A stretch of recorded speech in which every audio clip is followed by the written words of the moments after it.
Challenges to Spain's supremacy. For Europeans, the discovery of an Atlantic world meant newfound wealth in the form of gold and silver as well as valuable furs. The Americas also provided a new arena for intense imperial rivalry as different European nations jockeyed for preeminence in the New World. The religious motives for colonization spurred European expansion as well, and as the Protestant Reformation gained ground beginning in the 1520s, rivalries between Catholic and Protestant Christians spilled over into the Americas.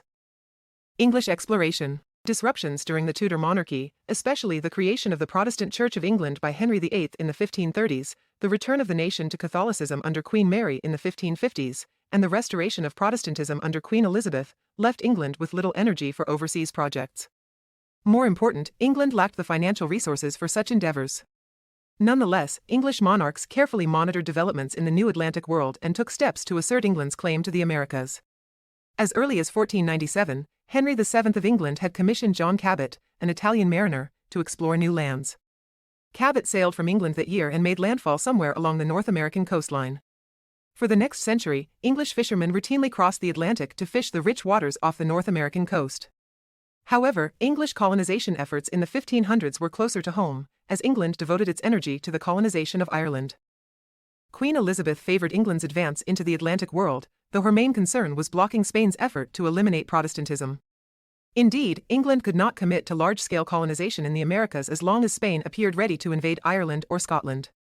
Nonetheless, Elizabeth approved of English privateers, sea captains to whom the home government had given permission to raid the enemy at will. These skilled mariners cruised the Caribbean, plundering Spanish ships whenever they could.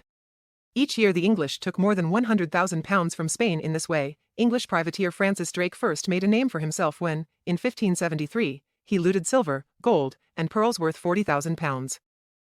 Elizabeth did sanction an early attempt at colonization in 1584, when Sir Walter Raleigh, a favorite of the Queen's, attempted to establish a colony at Roanoke, an island off the coast of present-day North Carolina.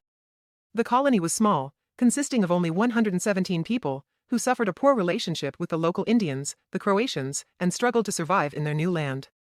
Their governor, John White, returned to England in late 1587 to secure more people and supplies, but events conspired to keep him away from Roanoke for 3 years. By the time he returned in 1590, the entire colony had vanished. The only trace the colonists left behind was the word Croton carved into a fence surrounding the village. Governor White never knew whether the colonists had decamped for nearby Croton Island, now Hatteras, or whether some disaster had befallen them all. Roanoke is still called the Lost Colony.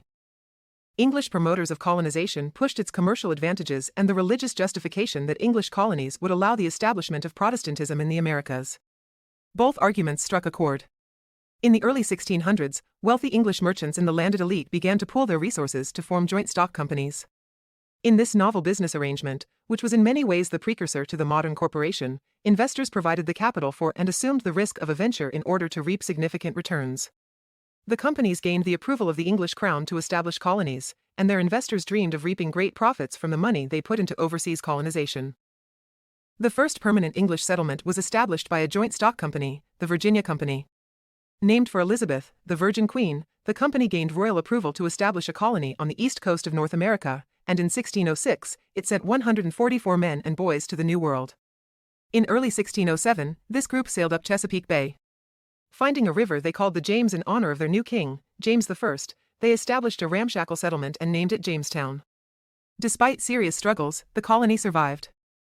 Many of Jamestown's settlers were desperate men. Although they came from elite families, they were younger sons who would not inherit their father's estates. The Jamestown adventurers believed they would find instant wealth in the New World and did not actually expect to have to perform work. Henry Percy, the 8th son of the Earl of Northumberland, was among them. His account, excerpted below, illustrates the hardships the English confronted in Virginia in 1607. George Percy in the first months at Jamestown. The 144 men and boys who started the Jamestown colony faced many hardships. By the end of the first winter, only 38 had survived. Disease, hunger, and poor relationships with local natives all contributed to the colony's high death toll. George Percy, who served twice as governor of Jamestown, kept records of the colonists' first months in the colony. These records were later published in London in 1608. This excerpt is from his account of August and September of 1607. The 4th day of September died Thomas Jacob Sargent. The 5th day, there died Benjamin Beast. Our men were destroyed with cruel diseases, as swellings, fluxes, burning fevers, and by wars, and some departed suddenly, but for the most part they died of mere famine. There were never Englishmen left in a foreign country in such misery as we were in this new discovered Virginia. Our food was but a small can of barley soaked in water, to 5 men a day, our drink cold water taken out of the river, which was at a flood very salty, at a low tide full of slime and filth, which was the destruction of many of our men. Thus we lived for the space of 5 months in this miserable distress, not having 5 able men to man our bulwarks upon any occasion. If it had not pleased God to have put a terror in the savages' hearts, we had all perished by those wild and cruel pagans, being in that weak estate as we were, our men night and day groaning in every corner of the fort most pitiful to hear. If there were any conscience in men, it would make their hearts to bleed to hear the pitiful murmurings and outcries of our sick men without relief, every night and day, for the space of 6 weeks, some departing out of the world, many times 3 or 4 in a night, in the morning, their bodies trailed out of their cabins like dogs to be buried. In this sort did I see the mortality of divers of our people. By any measure, England came late to the race to colonize. As Jamestown limped along in the 1610s, the Spanish Empire extended around the globe and grew rich from its global colonial project. Yet the English persisted, and for this reason the Jamestown settlement has a special place in history as the first permanent colony in what later became the United States. After Jamestown's founding, English colonization of the New World accelerated. In 1609, a ship bound for Jamestown foundered in a storm and landed on Bermuda. Some believe this incident helped inspire Shakespeare's 1611 play The Tempest. The admiral of the ship, George Somers, claimed the island for the English crown. The English also began to colonize small islands in the Caribbean, an incursion into the Spanish-American Empire. They established themselves on small islands such as St. Christopher 1624, Barbados 1627, Nevis 1628, Montserrat 1632, and Antigua 1632. From the start, the English West Indies had a commercial orientation, for these islands produced cash crops, first tobacco and then sugar. Very quickly, by the mid-1600s, Barbados had become one of the most important English colonies because of the sugar produced there. Barbados was the first English colony dependent on slaves, and it became a model for other English slave societies on the American mainland. These differed radically from England itself, where slavery was not practiced. English Puritans also began to colonize the Americas in the 1620s and 1630s. These intensely religious migrants dreamed of creating communities of Reformed Protestantism where the corruption of England would be eliminated. One of the first groups of Puritans to remove to North America, known as Pilgrims and led by William Bradford, had originally left England to live in the Netherlands. Fearing their children were losing their English identity among the Dutch, however, they sailed for North America in 1620 to settle at Plymouth, the first English settlement in New England. The Pilgrims differed from other Puritans in their insistence on separating from what they saw as the corrupt Church of England. For this reason, Pilgrims are known as separatists. Like Jamestown, Plymouth occupies an iconic place in American national memory. The tale of the 102 migrants who crossed the Atlantic aboard the Mayflower and their struggle for survival is a well-known narrative of the founding of the country. Their story includes the signing of the Mayflower Compact, a written agreement whereby the English voluntarily agreed to help each other. Some interpret the 1620 document as an expression of democratic spirit because of the cooperative and inclusive nature of the agreement to live and work together. In 1630, a much larger contingent of Puritans left England to escape conformity to the Church of England and founded the Massachusetts Bay Colony. In the following years, thousands more arrived to create a new life in the rocky soils and cold climates of New England. In comparison to Catholic Spain, however, Protestant England remained a very weak imperial player in the early 17th century, with only a few infant colonies in the Americas in the early 1600s. The English never found treasure equal to that of the Aztec city of Tenochtitlan, and England did not quickly grow rich from its small American outposts. The English colonies also differed from each other. Barbados and Virginia had a decidedly commercial orientation from the start, while the Puritan colonies of New England were intensely religious at their inception. All English settlements in America, however, marked the increasingly important role of England in the Atlantic world. French exploration. Spanish exploits in the New World whetted the appetite of other would-be imperial powers, including France. Like Spain, France was a Catholic nation and committed to expanding Catholicism around the globe. In the early 16th century, it joined the race to explore the New World and exploit the resources of the Western Hemisphere. Navigator Jacques Cartier claimed northern North America for France, naming the area New France. From 1534 to 1541, he made 3 voyages of discovery on the Gulf of St. Lawrence and the St. Lawrence River. Like other explorers, Cartier made exaggerated claims of mineral wealth in America, but he was unable to send great riches back to France. Due to resistance from the native peoples as well as his own lack of planning, he could not establish a permanent settlement in North America. Explorer Samuel de Champlain occupies a special place in the history of the Atlantic world for his role in establishing the French presence in the New World.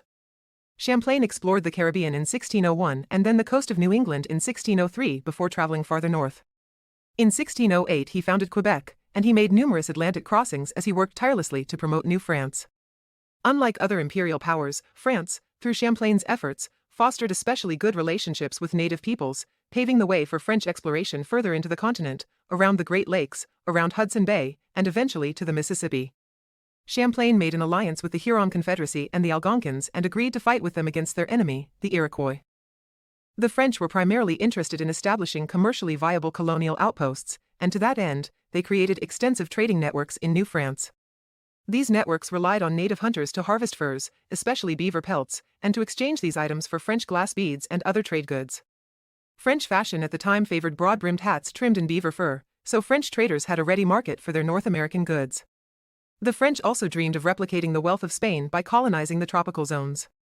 After Spanish control of the Caribbean began to weaken, the French turned their attention to small islands in the West Indies, and by 1635 they had colonized too, Guadeloupe and Martinique.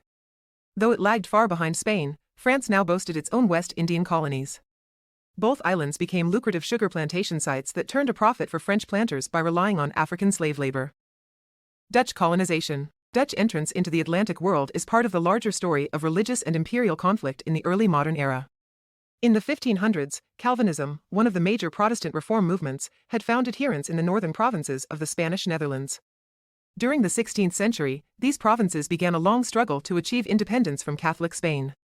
Established in 1581 but not recognized as independent by Spain until 1648, the Dutch Republic, or Holland, quickly made itself a powerful force in the race for Atlantic colonies and wealth.